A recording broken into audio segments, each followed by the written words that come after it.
Bismillahirrahmanirrahim. Alhamdulillahi rabbil alamin. Allahumma salli wa sallim ala Sayyidina Muhammadin miftahi babi rahmatillah adada ma fi ilmillah salatan wa salaman daimaini bidawami mulkillah wa ala alihi wa sahbihi. Allahumma salli ala Sayyidina Muhammadin salatan taftahu biha lana futuhal arifin wa tufaqihuna biha fid din wa ala alihi wa sahbihi. Allahumma salli ala Sayyidina Muhammadin tibbil qulubi wa dawaiha wa afiyatil abdani wa shifaiha wa nuril absari wa diyaiha wa ala alihi wa sahbihi wa sallim. Assalamualaikum warahmatullahi wabarakatuh. Alhamdulillah sudah menyelesaikan sebagian besar dari pembacaan sejarah kehidupan Nabi Muhammad SAW yang dituangkan oleh Al-Habib Ali bin Muhammad bin Husain Al-Habsyi dalam kitabnya Simtud Duror. Insya Allah kita dapat barokah. Dapat barokah itu segala-galanya. Ya, dapat barokah itu segala-galanya. Memang akhir-akhir ini di ceramah saya, khususnya bulan Rajab ini, saya terus-terusan ngomong cari berkah. Yang penting barokah, barokah. Karena diri kita ini udah mulai lupa sama berkah. Hidupnya kebanyakan sekolah, kepinteran. Jadi berkah itu nggak ada dalam pelajaran matematika. Berkah itu nggak ada dalam pelajaran fisika. Berkah itu nggak ada dalam pelajaran kimia. Berkah itu nggak ada dalam pelajaran biologi. Berkah itu adanya dalam Pancasila sila pertama, ketuhanan yang maha esa. Di situ adanya barokah. Kalau udah paham itu nanti insya Allah hidup. Gajimu segitu nggak mungkin nambah. Dan kadang ada orang hidup pakai matematika. Gaji saya 1 bulan 50 juta. Keperluan saya 1 bulan cuma 10 juta. Berarti sisa 40 juta. Oh tenang dia. Saya punya saldo tiap bulan 40 juta. Dia lupa. Itu kalau nggak berkah, saldonya bisa habis bahkan minus 200 juta. Bahkan minus nggak 200 juta. Kok bisa? Ya, karena bulan kelima dia kena penyakit, penyakit buat berobat uangnya habis, kemudian dia pailit, jatuh miskin, double penyakit, fisiknya sakit, hatinya sakit, akhirnya matinya stres. Naudzubillah min dzalik. Gara-gara apa? Melupakan barokah. Maka barokah penting, jangan pakai matematika. Ya, pakai yang namanya at-ta'ah, taat sama Allah Subhanahu wa ta'ala. Nah, saya masih gencar menyuarakan yang nggak perlu disuarakan, karena udah langsung disuarakan oleh yang maha bersuara, yaitu Allah Subhanahu wa ta'ala. Innallaha wa malaikatahu yusalluna 'alan nabi ya ayyuhalladzina amanu sallu 'alaihi wa sallimu taslima. Allahumma shalli wa sallim wa barik alaihi. Kita sholawat, kita nggak sholawat, ya Allah sudah sholawat dan selalu bersolawat. Kita sholawat, nggak sholawat, malaikat sudah sholawat dan selalu bersolawat. Jadi ini menyuarakan yang nggak perlu disuarakan, tapi kita perlu menyuarakan agar kita masuk dalam kelompok manusia-manusia yang disebut oleh Allah Ta'ala dalam Al-Quran. Ya ayyuhalladzina amanu sallu alaihi wa sallimu taslima. Dipanggil sama Allah Ta'ala, ya ayyuhalladzina amanu. Makanya saksi langsung dari yang maha kuasa, saksi langsung dari yang maha mencipta, saksi langsung dari yang maha bisa. Siapa yang rajin sholawat, Allah yang nyebut dia ahli iman. Ya ayyuhalladzina amanu. Hei orang-orang yang beriman. Makanya kalau kita suka sholawat, suka menyuarakan sholawat, suka menyebarluaskan sholawat, gak usah cari dalil dari orang lain, langsung Allah yang ngomong, kamu mukmin, kamu mukmin. Sebab kita dipanggil ya ayyuhalladzina amanu. Siapa yang panggil?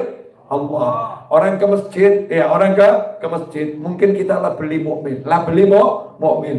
Ya, kadang orang sombong juga masuk masjid, ya. Orang pengen pamer, ya ujub sum'ah juga masuk masjid. Yang percaya sama Allah beneran, yang mukmin beneran, itu yang tahu hanya Allah Subhanahu wa ta'ala. Tapi kita wajib prasangka baik. Setiap orang bergerak ke tempat yang baik, kita harus prasangka ini orang baik. Kita itu boleh suudzon hanya pada diri kita sendiri. Saya yang belum baik, saya yang belum benar. Tapi nggak boleh putus asa. Karena harus prasangka baik sama Allah. Lihat kurang kita, lihat Allah, jadinya semangat. Karena Allah Maha Pengampun, Maha Penyayang, Maha Memberi, Maha. Sehingga nggak ada alasan buat kita untuk putus asa. Makanya kalau kita udah rajin sholawat, siapa tadi yang saksi kita mukmin? Siapa? Allah. Buktinya apa? Allah panggil, ya ayyuhalladzina amanu. Dipanggil dulu namanya, baru diberi perintah. Betul?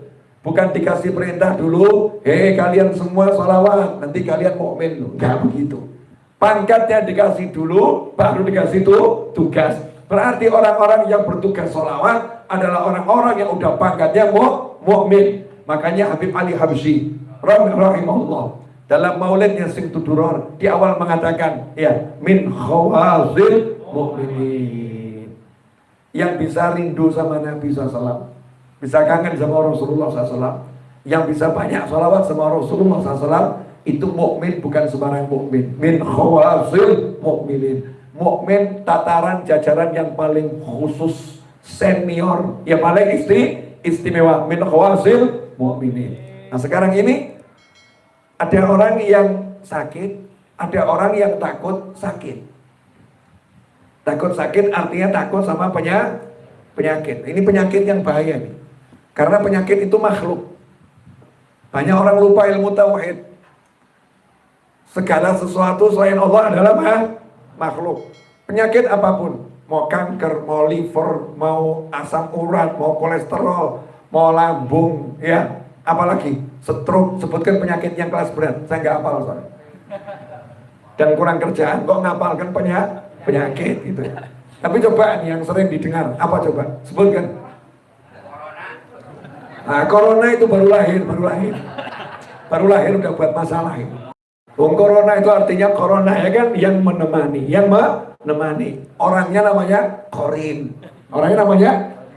Jadi kalau corona nempel nggak mau pisah, ya betul loh, namanya menemani. Korin itu hanya bisa kalau yang ditemani sudah mati. Kalau yang ditemani belum mati, dia tidak mau pisah. Tapi orang yang ditemani korin itu sehat-sehat saja. Gak ada judulnya ditemani kok mati. Ya betul ya. Jadi mati bukan karena ditemani, mati karena memang dicabut Israil alaihis salam, berarti ajalnya udah tiba, kontraknya sudah habis. Gitu aja kok repot.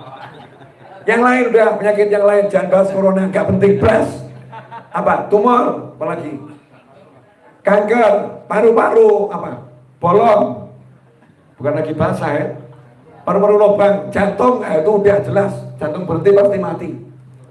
Iya, enggak, salah. Jantung berhenti belum tentu mati. Banyak orang yang udah jantungnya berhenti nyatanya hidup lagi. Mati itu dalam syariat definisinya bukan berhentinya jantung. Berhentinya jantung tidak berdetak lagi, mati, definisi dokter.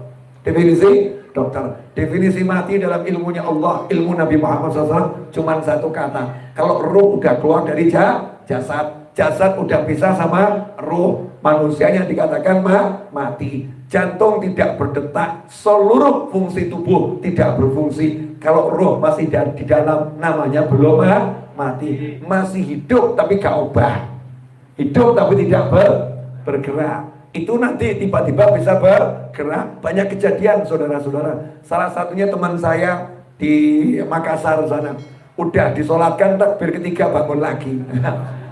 Yang nyolatkan langsung geblak.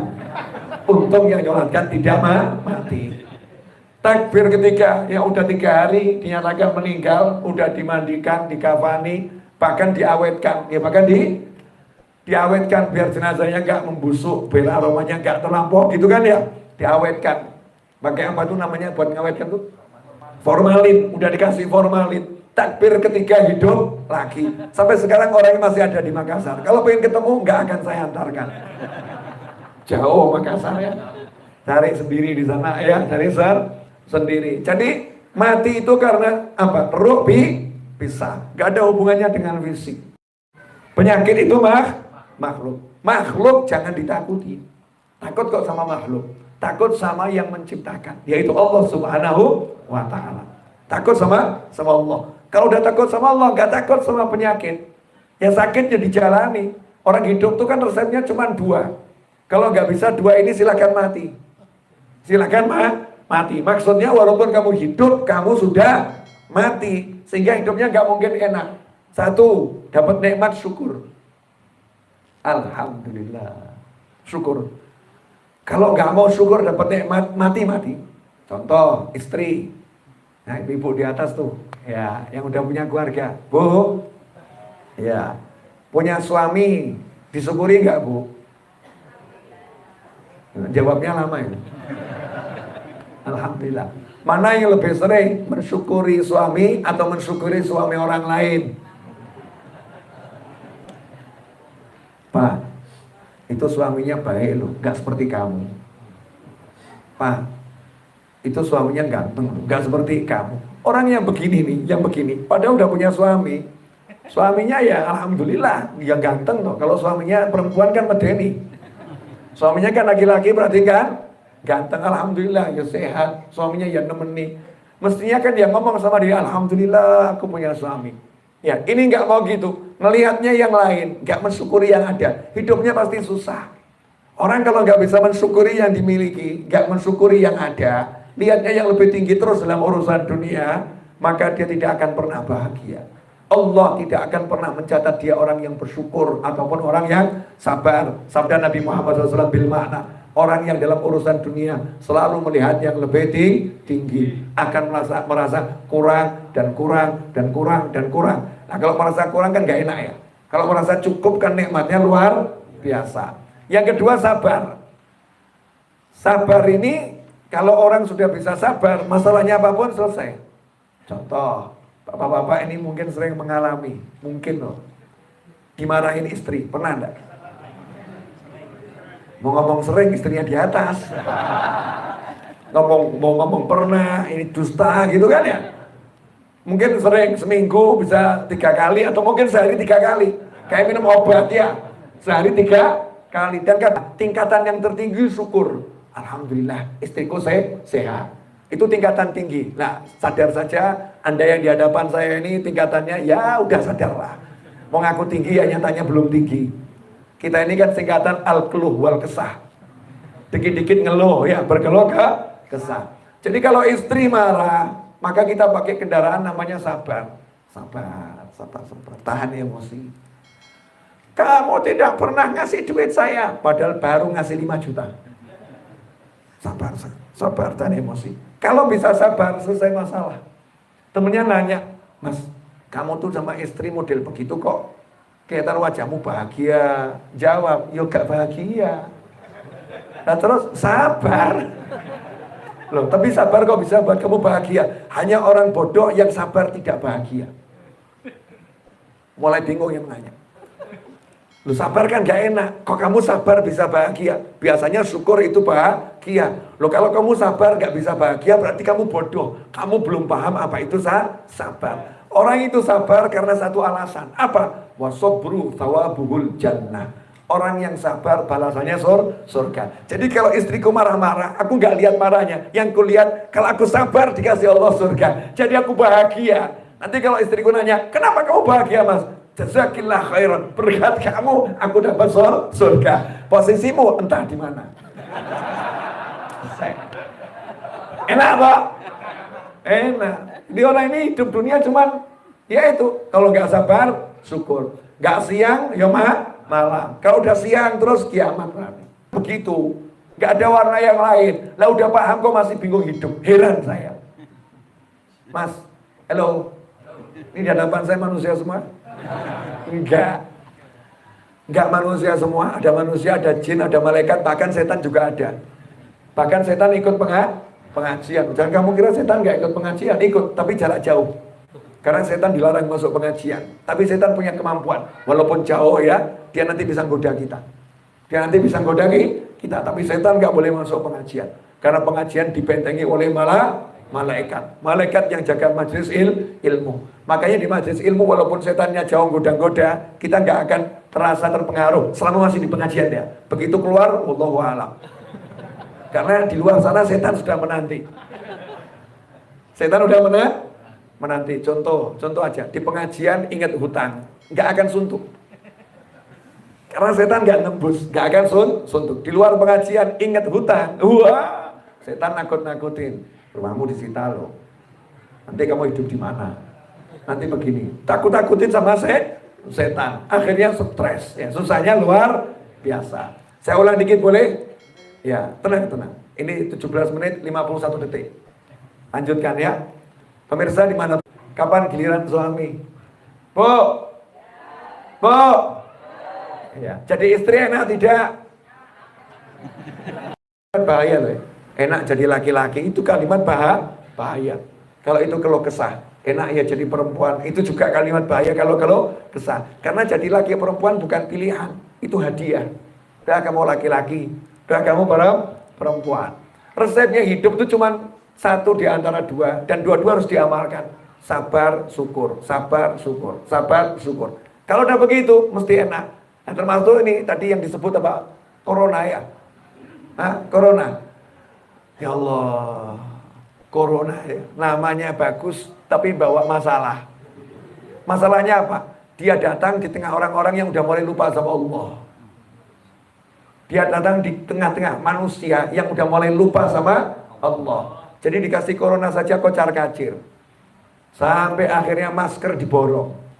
Gara-gara corona. Dikira itu masker bisa melindungi dari penyakit. Kamu sembunyi di bawah kolong, ruanganmu tertutup semua. Kalau jatahnya kamu sakit ya sakit, selesai. Ya, jatahnya kamu sakit ya sakit. Loh, tapi kita harus jaga diri. Jadi muslim gak usah ribet, gak usah lebay. Harus menjaga diri, kita harus begini. Muslim mana yang gak menjaga diri? Muslim mana yang gak waspada? Muslim mana yang gak bersih? Gak ada. Ya, muslim itu pasti bersih. Muslim itu pasti bersih. Kenapa? Ruang tugasnya satu hari sholat 5 kali. 5 waktu sholat. Betul ya?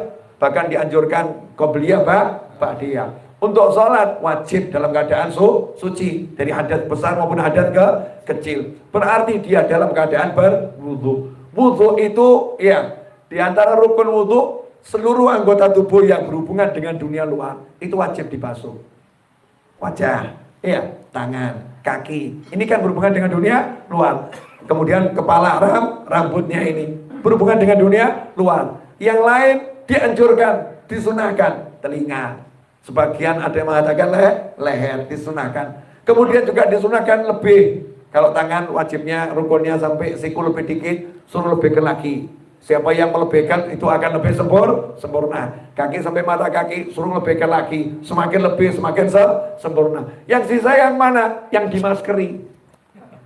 Baju. Pakai baju, pakai kaos. Ini kan masker tingkat tinggi kan? Bukan cuma hidung ya. Terus ke sini. Yang hidung selesai. Tidak disunahkan. Jadi kalau kita ini kena penyakit, sudah menjalankan syariat Islam, menjalankan sunnah Nabi Muhammad SAW, kena penyakit, takdir saudara-saudara, selesai. Takdir. Tanya sama dokter, gak ada yang lebih bersih dari kita. Kalau udah kita jalankan betul syariat Islam, mau makan disuruh cuci tangan. Iya. Kalau meludah yang nggak boleh mengarah ke orang, ya suruh minggir ke arah yang lain. Kalau di tanah segera ditimbun. Ajaran Islam dijalankan benar, selesai masalah. Gak akan kena penyakit, kecuali memang takdirnya sakit. Takdirnya sakit, waktunya sakit. Dokter yang hidupnya sehat, banyak yang sakit. Betul atau betul? Dokter yang paling tahu sehat, jaga betul. Ya kena penyakit. Makanya nggak usah lebih sama penyakit atau sakit. Ambil jurus ini. Apa jurusnya? Jurus yang namanya kita nggak takut sama sakit, nggak takut sama penyakit, takutnya sama Allah Subhanahu wa Ta'ala. Kalau udah takutnya sama Allah, kena sakit, nyantai. Ya berobat. Orang sakit kok kemudian alasan takdir. Mas, kamu kok nggak berobat? Terima takdir. Salah. Orang sakit, takdirnya sakit, maka tugasnya berobat. Berobat kemana? Ahlinya. Mungkin ada dengan dokter, mungkin ada dengan herbal ya, dengan herbal.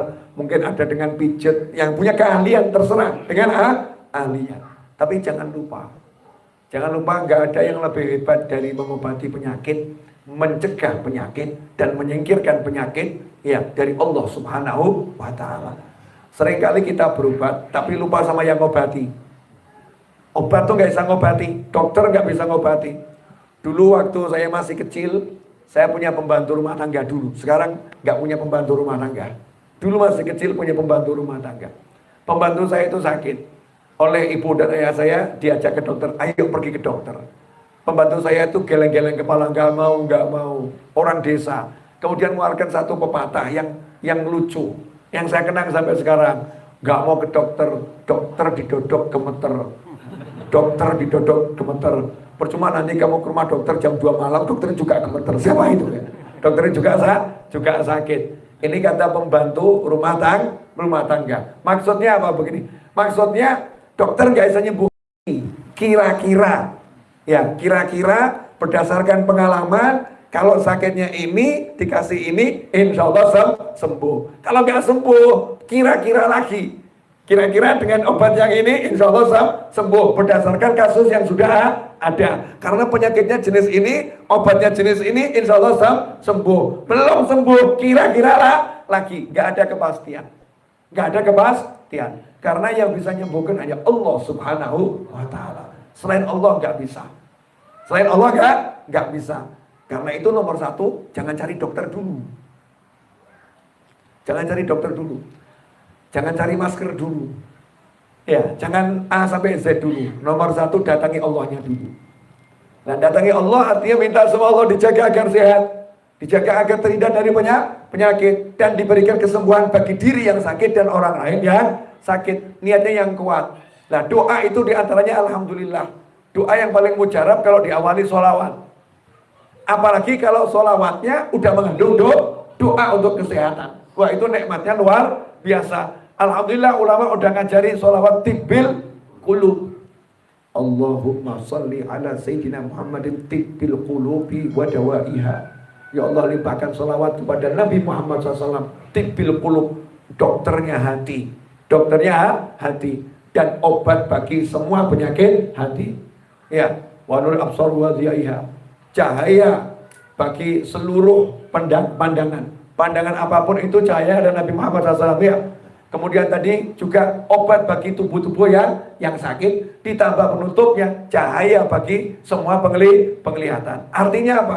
Kalau selawat ini didawamkan dibaca, itu kita lagi tawassul dengan Nabi Muhammad SAW yang dokternya semua orang, obat bagi segala macam penyakit. Rasulullah itu obat SAW. Maaf, ini mungkin nggak dijelaskan sama banyak orang. Ada orang kadang mengkritisi Habib sama Kiai. Habib sama Kiai ini dikit-dikit orang sakit dikasih air. Orang sakit kok disolawati, nggak masuk akal. Pakai akalnya Habib. Ini sakit, kok kamu solawatin? Sakit ya, diobatin, bukan disolawatin. Ya, sakit diobatin, bukan disolawatin, nggak masuk akal. Oke, orang-orang yang cari akal, mari kita bicara pakai akal. Dudukkan dulu permasalahan, pakai akal siapa? Akal hewan, akal manusia, atau akal mukmin? Ya, akal orang yang beriman tentunya. Akal orang yang percaya pada Allah dan Nabi Muhammad SAW. Kalau akal yang kamu gunakan nggak dilandasi Al-Quran dan Sunnah dan ucapan para ulama, maka hentikan dialog mulai sekarang. Dialog ini hanya untuk orang-orang yang akalnya dilandasi Al-Quran dan Sunnah. Bagaimana Al-Quran dan Sunnah? Ayo kita pakai akal kita dengan Al-Quran dan Sunnah. Ada non-muslim sakit nggak bisa berdiri, nggak bisa berdiri. Dia sudah obati dengan semua obat yang ada di masa itu. Bahkan semua dokter di kampungnya sudah turun tangan. Turun tangan dokter yang obatin. Gak ada yang bisa menyembuhkan dia. Gagal semuanya. Padahal itu pakar. Ini kepala sukunya masih tidak bisa jalan, lumpuh. Ya lumpuh. Terus kepala sukunya ngomong. Tadi ada orang-orang kok wajahnya baik-baik. Tadi kesini dia minta makan, kita tolak. Ya kita tolak. Kelihatannya itu orang-orang itu punya sesuatu. Masya Allah. Hebatnya sahabat Nabi Muhammad SAW. Non-muslim yang lihat saja, Pak, ini orang luar biasa. Loh, kita ini di Indonesia muslim mayoritas. Nah, saudara kita yang non-muslim itu lihat kita orang biasa atau orang yang luar biasa ya? Luar biasa apa ya? Wallahu a'lam. Wajah kita ini menyenangkan, menenteramkan atau menyeramkan? Kita punya wibawa atau nggak punya wibawa ini? Ya, wajahnya ini wajah yang bisa diharapkan atau wajah yang cari harapan? Yang mana nih? Wajah yang bisa diharapkan atau wajah yang cari harapan? Yang mana? Saat itu yang non muslim lihat Ya, lihat sahabat-sahabat Nabi Muhammad SAW, ini orang-orang yang wajahnya bisa diharapkan. Kejar, minta obat dari mereka. Singkat cerita, salah satu angkat tangan, saya bisa mengobati kepala sukumu. Tapi ya mohon maaf, tadi ini kami minta makan, nggak dikasih makan. Kami ini kelaparan semua. Jadi mulai sekarang ya, karena kamu seperti itu, kamu bukhola, bakhil, pelit, ayo kita hitung-hitungan dulu. Kalau sembuh, saya minta bayaran. Sembuh minta bayaran. Udah berapa bayarannya? 100 ekor kambing. Deal. 100 ekor kambing. Teman-teman yang lain juga ketar-ketir nih. Ini kelihatannya nggak punya apa-apa ini. Sama dengan kita nih. Ilmu juga sama, pangkat juga sama. Nggak ada pengalaman jadi dokter ini. Kok berani dia ngomong 100, nunggu di luar semua, nggak ada yang ikut masuk. Suruh sono dewe masuk. Tanggung jawab kamu. Kamu tanggung jawab. Kurang lebih begitu. Masuklah ke desa tadi. Nyantai. Mana kepala sukumu? Ini. Diludahin. Coba bayangkan, kalau nggak sembuh bagaimana ya? Kepala sukunya diludahin, tapi jangan kamu bayangkan dengan ludahmu. Blok, enggak. Sahabat ludahnya ludah sopan, ludah yang kecil ke? Kecil. Dah. Bismillah, kum, bangun. Kepala sukunya langsung bangun. Berdiri. Dah, kaget semuanya. Loh, kok bisa ya? Langsung jengkel Pak, bangun. Sahabat nyantai saja. Mana 100 ekor kambing? Wah. Pulang bawa 100 ekor kambing. Temennya lihat, wih berhasil bawa kambing. Berhasil bawa kambing. Maka diajak makan sama temannya. Ayo makan. Udah mau. Saya tidak mau makan kambing kamu ini. Ini kambing hasil minta upah dari non muslim. Dan tadi kamu ngobati pakai komat kamit apa enggak jelas juga itu. Iya. Pakai apa kamu? Ayat Al-Quran. Wah, kamu minta upah dari ayat Al-Quran. Kami nggak mau makan kambing ini. Ini kambing nggak jelas statusnya. Terus terserah kamu. Saya lapar, mau makan. Nah, ini sahabat udah mengamalkan ilmu, mau mikir, mau mumet. Ya, udah mengamalkan. Dah, sahabat sembelih makan, terus pulang ke Madinah. Sampai di Madinah, yang lain lapor sama Nabi Muhammad SAW. Ya Rasulullah, tadi ada peristiwa begini. Rasul nanya, mana orangnya mana? Suruh ke sini. Dihadapkan ke semua orang tadi ya. Tadi kamu apakan tuh yang sakit? Saya bacakan Al-Fatihah, wahai Nabi Muhammad SAW. Saya jampi-jampi. Jampi-jampi itu bahasa Jawa diangkat menjadi bahasa Indonesia. Bahasa Arabnya ruqyah. Ya, makanya ruqyahnya sahabat itu nggak banyak apa aneh, santai. Selesai. Itu ruqyahnya sahabat. Nah, kalau kita ini kadang ya. Kita ini kadang ya, jampi-jampinya orang-orang soleh itu nyantai saja, dilihat, dah pulang sembuh. Ya, jampi-jampinya nggak banyak aksi. Itu orang-orang soleh, sahabat, tapi orang-orang yang mulia. Nah, ikhwani rahimakumullah, subhanallah, dijampi-jampi sembuh. Nabi nanya, lah kamu jampi-jampi pakai apa? Al-Quran. Al-Quran yang mana? Surat Al-Fatihah ya Rasulullah. Surat Al-Fatihah. Terus Rasul nanya, Nabi nggak ngajarin. Nabi nggak ngajarin. Kamu kok tahu Al-Fatihah bisa untuk jampi? Senang Nabi Muhammad SAW. Karena udah umatnya yang cerdas. Ada sahabatnya yang cerdas. Ada sahabatnya yang mulham. Dapat ilham dari Allah Subhanahu wa Ta'ala. Bukan sahabatnya dimarahin. Saya nggak ngajarin lo. Saya nggak pernah ngajarin. Al-Fatihah jampi-jampi saya nggak pernah ngajarin. Bid'ah ini. Saya nggak ngajarin kamu ngarang-ngarang sendiri. Ya saya kan nggak ngajarin. Kamu kok ngarang-ngarang sendiri. Emang kamu lebih hebat dari saya? Saya masih hidup loh dia. Mestinya kan tanya dulu. Kenapa kamu gak tanya dulu? Kenapa kamu ambil keputusan? Kenapa kamu ngarang-ngarang? Dah, walaupun pakai Al-Quran, tapi saya gak ngajarin. Ngawur kamu. Apa Rasul bilang begitu? Enggak, SAW. Justru Rasul bersabda, dari mana ya? Kamu kok bisa tahu? Ini jambi dengan senang. Untuk menunjukkan senangnya, Nabi kemudian nanya, iya, minta gitu. Mana jatah saya? Kambingnya mana jatah saya? Dibahas sama ulama. Kenapa Nabi minta mana jatah saya? Satu, untuk meyakinkan yang lain itu betul-betul halal. Maka Nabi juga ikut makan. Yang kedua, ngajari umat. Ya kalau kamu berhasil, ingat gurumu. Itu Al-Fatihah yang ngajari gurumu. Paham enggak? Kayak di rumah paham. Ingat yang ngajari saya. Ya. Jadi kalau sukses ya baca sholawat, ya jangan lupa komisi 10%. Ya begitu, gurunya yang ngajari kok dilupakan. Dia ngajari diingat, Nabi ngajarin. Dah mana jatah saya. Ini bukan dengan obat, gak minum apa-apa. Bahkan ini non-muslim, gak iman sama Al-Quran, gak iman sama Al-Quran, gak iman sama Allah Ta'ala. Tapi yang ngobati beriman. Yang ngobati beriman. Maka kekuatannya yang beriman itu bisa ngaruh pada yang mukmin maupun yang tidak mukmin. Makanya sholawat tadi ini, ya gak minum obat, tapi sholawat minta semuanya untuk semuanya, mukmin maupun non-mukmin, muslim maupun non-muslim yang sakit, biar sehat. Karena kalau tetangga kita sakit, mesti ada juga was-was. Kalau ketularan gimana? Nah, mungkin yang agak bakhil, wah nanti kalau ada pengumpulan dana untuk pengobatan gimana ya? Yang bakhil, betul kan ya? Tapi kalau kita ini, semuanya kita doakan sehat, semuanya doakan sehat. Hidup berbangsa, bernegara kan juga enak. Bermasyarakat juga enak. Hidup dalam satu komplek juga enak. Kalau semuanya sehat. Maka baca sholawatnya tadi yang niatnya yang besar untuk semuanya biar sejenisnya orang sakit bisa sembuh, karena yang menyembuhkan adalah Allah Subhanahu wa Ta'ala. Justru yang paling masuk akal adalah dengan doa. Itu yang paling masuk akal. Yang kedua, Al-Quran. Nabi Isa alaihissalam. Nabi Isa alaihissalam itu ngobati nggak pakai obat. Dan penyakit yang ditangani Nabi Isa itu sampai sekarang pada pusing orang. Penyakitnya judulnya kematian. Orang mati, yuhyil mauta bi'iznillah. Orang mati, ya keluarganya pengen coba dihidupkan sebentar. Nabi Isa, yang mati cuma dipegang, hidup. Gak kebanyakan gaya. Enggak. Gak kemudian ambil listrik disetrum. Enggak. Ya, kalau di kedokteran kan, yang udah hampir mati disetrum tuh ya. Biar hidup lagi gitu kan ya, biar jantungnya berdetak lagi kan juga sama itu, banyak aksi.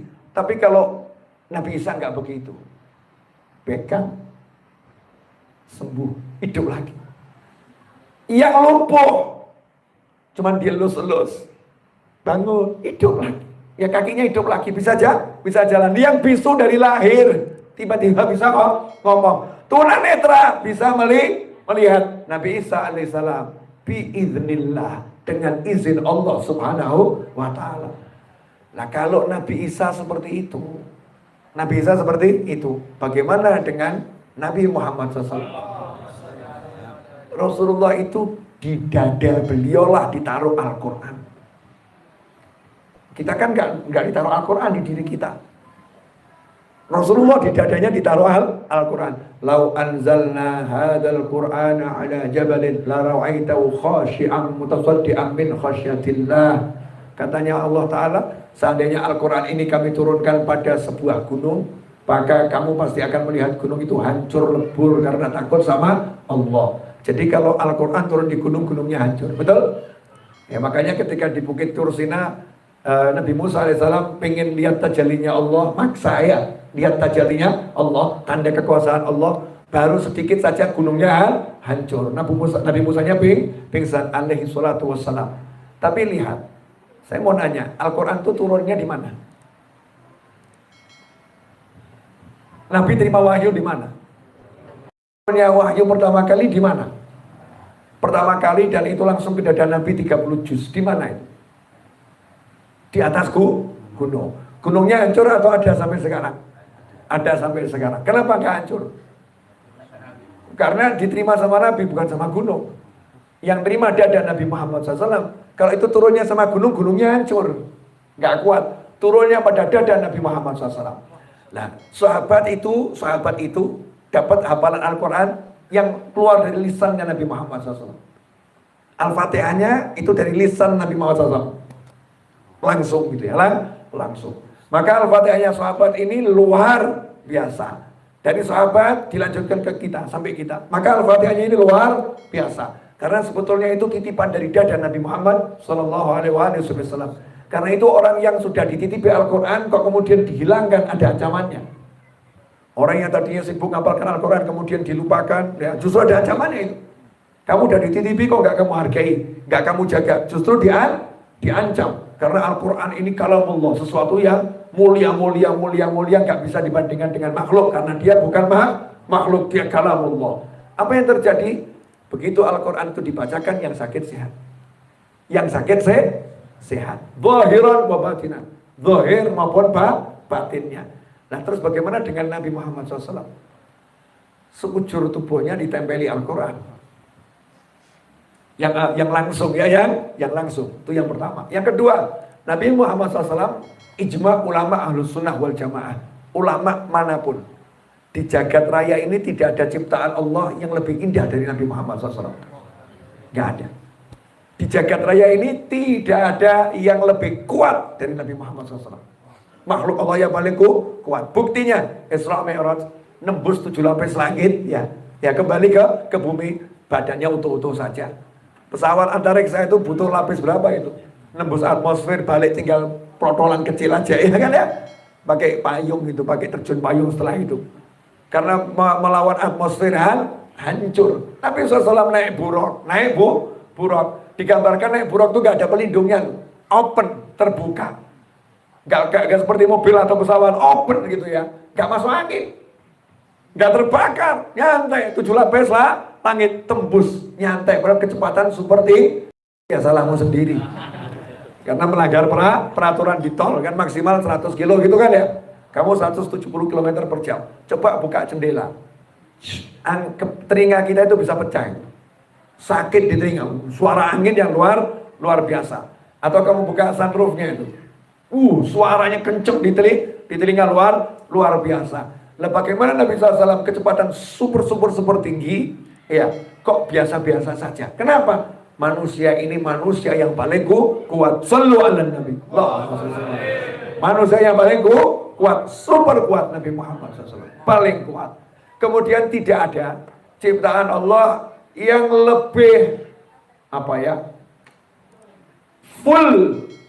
full manfaat dari Nabi Muhammad SAW. Gak ada. Makanya kalau kita cek air ludah Nabi Muhammad SAW obat. Bahkan air seni Nabi Muhammad SAW obat. Darah Nabi Muhammad SAW obat. Keringatnya Rasulullah obat. Sentuhan tangannya obat. Sampai ada sahabat ulama yang ngarang buku tentang sentuhan tangan Nabi Muhammad SAW. Jadi dengan sentuhan tangan itu banyak yang dapat rambutnya Nabi SAW. Rambut jadi obat. Setelah rambut itu terpisah dibagi-bagi sama sahabat, dikasih air diminumkan jadi obat. Makanya kalau ada orang nanya, ini apa sholawat tibil qulub? Nabi kok dibilang obatnya hati, penyembuh badan. Ya itu memang Nabi mau obatnya hati, Nabi mau penyembuh badan yang diberikan oleh Allah Subhanahu wa ta'ala. Jelas semuanya? Oke, sedikit lagi. Saya juga udah ngomong kebanyakan nih, 42 menit. Tadi tenggorokan gerok, suara nggak keluar, sekarang teriak-teriak. Betul? Geroknya masih ada atau hilang? Masih tapi nggak terasa, betul kan ya? Karena saya nggak mau takut sama gerok, tapi saya nggak mau sombong sama gerok. Pokoknya saya bilang sama gerok, jangan lama-lama,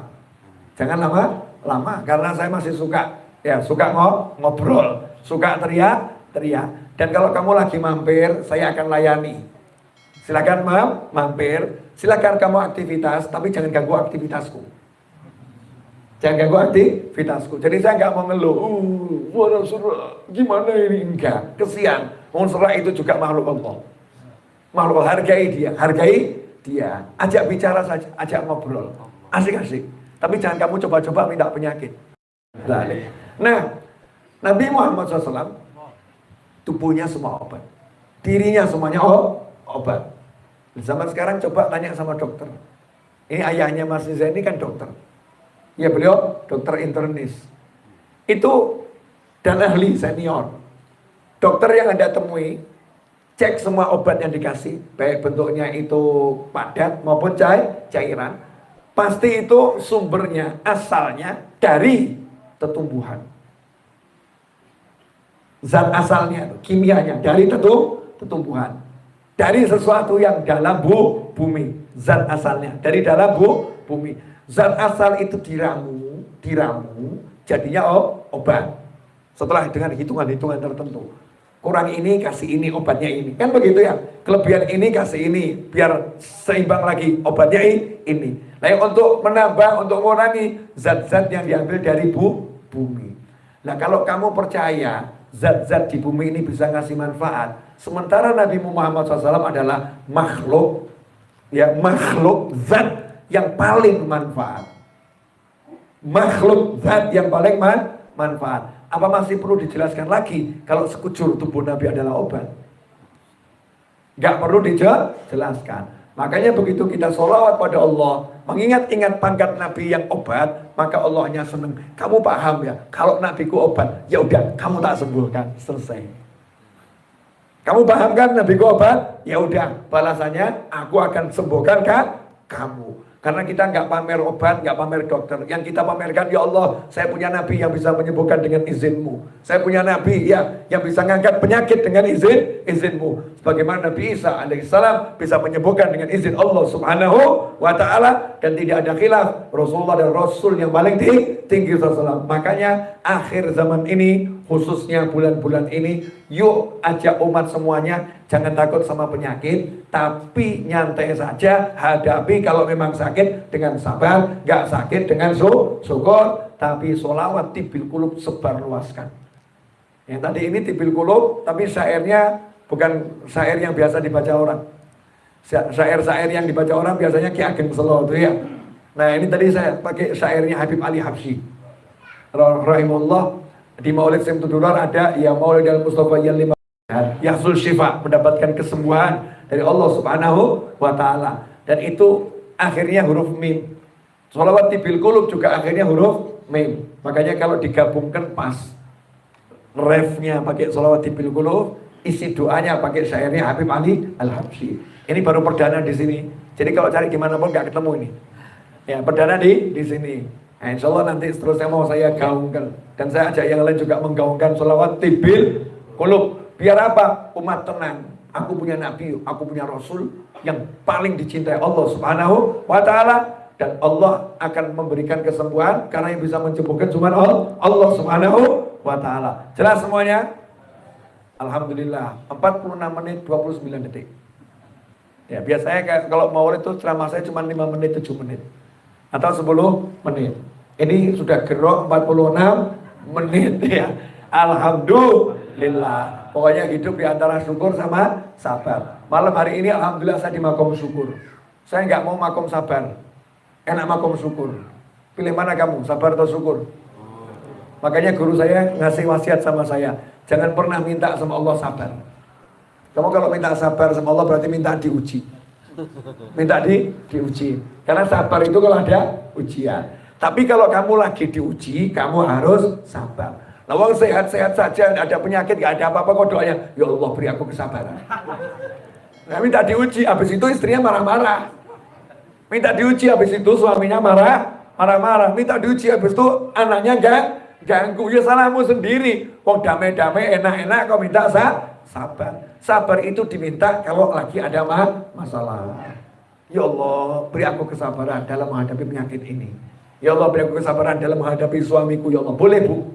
Kalau suaminya emang nyebelin, ya nyebelin luar biasa, minta kesabaran. Itu bu, boleh. Bagus bahkan. Karena kalau istri nggak sabar bahaya. Dikit-dikit ke pengadilan. Na'udzubillah min dzalik. Karena kalau istri nggak sabaran, dikit-dikit ganti suami. Ya na'udzubillah min dzalik. Sabar. Sama juga suami. Sabar ngadepin istri. Suami nggak sabaran, dikit-dikit ganti istri. Nah itu modus itu. Ini buat alasan istri saya bakal lagi ini ganti, istri saya begini ganti, padahal nafsunya pengen gonta ganti. Na'udzubillah min. Belum sudah saya jelaskan ya. Jangan lupa ini bulan Rajab. Ini bulan Rajab. Bulan yang kita disuruh doa minta berkah. Allahumma barik lana fi Rajab wa Sya'ban wa ballighna Ramadan. Setahun yang lalu masuk bulan Rajab, itu share-sharean isinya, share-sharean di YouTube, di WhatsApp, Facebook isinya doa ini tersebar kemana-mana. Allah barik lana fi Rajab wa Sya'ban wa ballighna Ramadan. Rajab ini yang tersebar, hati-hati corona. Yang tersebar di mana-mana corona. Doa Nabi kok dihilangkan. Kemudian pesan saya, jangan tinggalkan sunnah Nabi gara-gara corona. Gara-gara corona saya lihat di TV internasional tuh ya. Itu orang salaman aneh-aneh sekarang. Salamannya pakai sikut. Ada yang salamannya pakai kaki. Iya. Ada yang salamannya mungkin pakai kepala. Dok gitu ya. Salamannya aneh. Udah salaman pakai tangan. Bismillah jabat tangan. Muslim sama muslim jabat tangan dosa berguguran. Jangan takut ketularan. Ketularan. Gara-gara takut ketularan salamannya aneh. Ini bukan salaman namanya. Iya, takut sakit jantung. Ya bukan salaman udah jabat tangan. Masa kalah sama Presiden Amerika itu siapa? Gak penting juga dihafalkan. Siapa namanya? Hah? Siapa? Donald Trump. Itu yang lain salamannya pakai sikut, pakai ini. Donald Trump itu bukan muslim. Salamannya gagah. Dia Donald Trump aja gak takut sama corona. Kamu muslim takut sama corona. Wah, anehnya luar biasa. Jelas semuanya? Dah, jangan takut ke masjid. Wah, itu di masjid kemarin ada yang batu-batu. Jadi jangan ke masjid dulu. Masya Allah. Gara-gara corona, masjidnya sepi. Pengajiannya sepi. Tapi anehnya, ya penonton bioskop gak pernah sepi. Yang nonton bioskop walaupun corona rame. Mall, tempat pertemuan istiqomah terbesar di dunia. Tiap hari, mall. Tempat berkumpulnya manusia terbesar tiap hari, mall dan pasar. Itu tiap hari manusia kumpul istiqomah. Betul? Ada corona, pasar semakin ramai, mall semakin ramai. Nah kok kamu tambah buat sepi pengajian? Kan anehnya luar biasa. Yang nyembuhkan adalah Allah Ta'ala, yang mendatangkan obat adalah Allah Subhanahu wa Ta'ala. Maka angkat tangan, minta sama Allah Ta'ala. Mari kita akhiri kajian ini dengan 3 kali baca sholawat tibbil qulub. Walaupun tadi udah banyak, biar semangat hati. Ustaz Ali Masum, ya. Fadhal. Allahumma salli ala sayyidina Muhammadin tibbil qulubi wa dawaiha wa afiyatil abdani wa shifaiha wa nuril absari wa diyaiha wa ala alihi wa sahbihi wa sallim. Allahumma salli ala sayyidina Muhammadin tibbil qulubi wa dawaiha wa afiyatil abdani wa shifaiha wa nuril absari wa diyaiha wa ala alihi wa sahbihi wa sallim.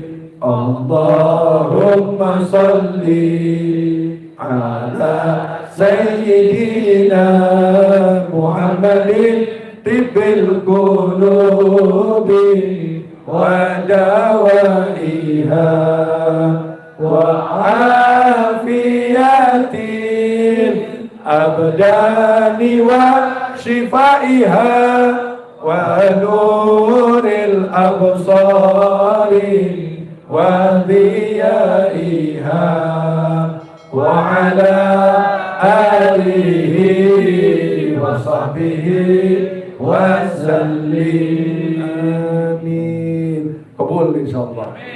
Saya ucapkan jazakumullah khairan, mudah-mudahan berkah buat semuanya.